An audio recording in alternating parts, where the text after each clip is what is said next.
জি, আমি মেহেদী হাসান। কেমন আছো?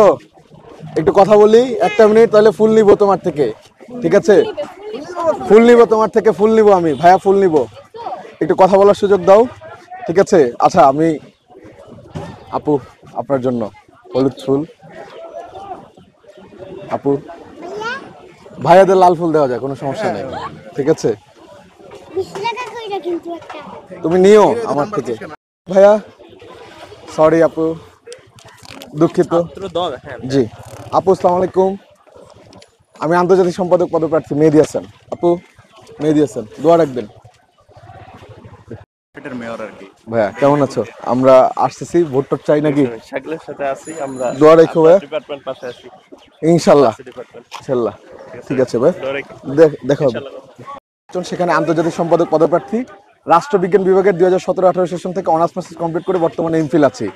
আমি গবেষণা করতে চাই এবং এই কারণে ভর্তি হয়েছি। ঢাকা বিশ্ববিদ্যালয়গুলো আছে সেগুলো মিলে না, সেক্ষেত্রে ঢাকা বিশ্ববিদ্যালয় থেকে অন্য জায়গায় পড়াশোনা করতে গেলে দেখা যায় যে অনেক ধরনের ঝামেলা হয়, ক্রেডিট ট্রান্সফারের দেখা যায় সিস্টেম নেই, এমইউ পেতে অনেক অসুবিধা করতে হয়। এবং ঢাকা বিশ্ববিদ্যালয়ের রেজিস্টার ভবন থেকে যখন যায় কেউ রেকমেন্ডেশনের লেটারের জন্য বা এনওসির জন্য বা ক্রেডিট ট্রান্সফারের জন্য অনেক ধরনের সমস্যা ফেস করতে হয়, এই রুম থেকে ওই রুম, ওই রুম থেকে এই রুম, তো ঘুরায়। তো সেই ক্ষেত্রে আমি যদি নির্বাচনে জয়ী হয়েছি, আমি আপনাদের কাছে প্রতিশ্রুতি দিচ্ছি এবং আমাদের যে পরিবর্তন, সেই পরিবর্তনে আমি প্রতিজ্ঞাবদ্ধ, আমরা প্রতিজ্ঞাবদ্ধ যে আপনাদের এটা সমস্যার সমাধান করব, অনলাইন কেন্দ্রিক করব। এবং আপনাদের এটা যে খরচটা, আসলে তো আমরা স্টুডেন্ট, আমাদের কাছে অনেক সময় সুযোগ হয় না যে আসলে এত টাকা দিয়ে এত কিছু করার। তো সেক্ষেত্রে প্রত্যেকটা জিনিসের মূল্য যে যেন যৌক্তিকভাবে কমিয়ে আনার আমি চেষ্টা করব এবং প্রতিশ্রুতি দিচ্ছি এবং প্রতিজ্ঞা করছি যে আসলেই পরিবর্তন আসবে। তো সকলে আমাকে ভোট দিবেন। আমি 8 নম্বর ব্যালটে আন্তর্জাতিক সম্পাদক মেহেদী হাসান। ধন্যবাদ, ধন্যবাদ। আপু দোয়া রাখবেন, ভোটটা যোগ্য প্রার্থীকে দিবেন, দোয়া সবার জন্য করবেন, ঠিক আছে? সে লড়াই এবং দীর্ঘ, আমি যখন 8 বছরে আগে ক্যাম্পাসে এসেছিলাম তখন থেকে শিক্ষার্থীদের পক্ষে লড়াই করে গেছি, গণতন্ত্রের জন্য লড়াই করে গেছি। আসলে শিক্ষার্থীদের জন্য আমরা কাজ করেছি এবং জুলাই আগস্ট গণ অভ্যুত্থান পরবর্তী সময়েও আমরা পথ হারাইনি। আমরা দেখেছি অনেকেই সচিবালয়, এখানে ওখানে, আড়ালে আবডালে অনেক কিছু করেছে, কিন্তু আমাদের সুযোগ ছিল, কিন্তু আমরা দেশের স্বার্থে, শিক্ষার্থীদের সাথে, ঢাকা বিশ্ববিদ্যালয়ের স্বার্থে কোনো আপোষ করিনি এবং তাদের জন্য কাজ করে গেছি এবং সামনেও কাজ করতে চাই। এবং আমরা যে পরিবর্তন, সে পরিবর্তনটা আসলেই করতে চাই, কোনো ধরনের অন্যায় জড়াবো না। এবং এই জায়গা থেকে আমরা বিশ্বাস করি যে শিক্ষার্থীরা আমাদেরকে ভোট দিবে এবং আমরা এই কারণে শিক্ষার্থীদেরকে ভোট চাই। তারা তো উচ্চশিক্ষার জন্য, গবেষণার জন্য বিদেশে যাবে। সে বিদেশে যেতে গেলে আমরা দেখি যে অনেক ধরনের সমস্যা।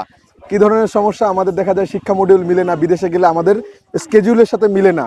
তো সেই ক্ষেত্রে আমি আন্তর্জাতিক সম্পাদক পদে যদি জিততে পারি, তাহলে ঢাকা বিশ্ববিদ্যালয়ের যে মডিউল, আন্তর্জাতিক বিশ্ববিদ্যালয়ের যে মডিউলের সাথে আমরা মিলিয়ে নিব, বিশ্ববিদ্যালয়কে ওই ধাঁচে গড়ে তুলব। এবং বিদেশে যাওয়ার সময় দেখা যায় যে আমাদের রেকমেন্ডেশন পেতে সমস্যা হয়, আমাদের ক্রেডিট ট্রান্সফারে অনেক ধরনের সমস্যা হয় এবং অত্যাধিক খরচ হয়। এবং রেজিস্টার বিল্ডিংয়ে দেখা যায় এই রুম থেকে ওই রুম, ওই রুম থেকে এই রুম, লাঞ্চের পরে আসেন, অনেক ধরনের ঝামেলা। এটা অনলাইন কেন্দ্রিক হলে ভালো হয় না? তো সেই ক্ষেত্রে আমি যদি জিতে আসি, আমি প্রতিজ্ঞাবদ্ধ যে আসলে এইটা বাস্তবায়ন করে ছাড়বো, যেন সব কিছু অনলাইনে করা সম্ভব হয়। বিশ্ববিদ্যালয় প্রশাসনকে অবশ্যই আমরা প্রেশার দিব এবং আপনাদের হয়ে কথা বলবো, আপনাদের হয়ে আমরা কথা বলতে চাই। দীর্ঘ 17 বছর বাংলাদেশে ভোট ছিল না, এখন জানি না আপনারা ভোট দিতে পারছেন কিনা, আমি অ্যাটলিস্ট দিতে পারি নাই। আমি 2019 সালে ডাকসুতে হল সংসদে ক্যান্ডিডেট ছিলাম, তখন আমি ভোট দিতে পারি নাই, কিন্তু এইবার আশা করতেছি আমি আমার নিজেকে ভোট দিতে পারবো। এবং আপনাদের সকলের থেকে দোয়া চাই যে আপনারা যোগ্য প্রার্থীকে ভোট দিবেন, আর আমরা যারা প্রার্থী আছি সকলের জন্য প্রাণ খুলে দোয়া করবেন। দোয়া করতে তো সমস্যা নেই, যোগ্য প্রার্থীকে ভোট দিন। সকলের জন্য শুভকামনা। আসসালামু আলাইকুম।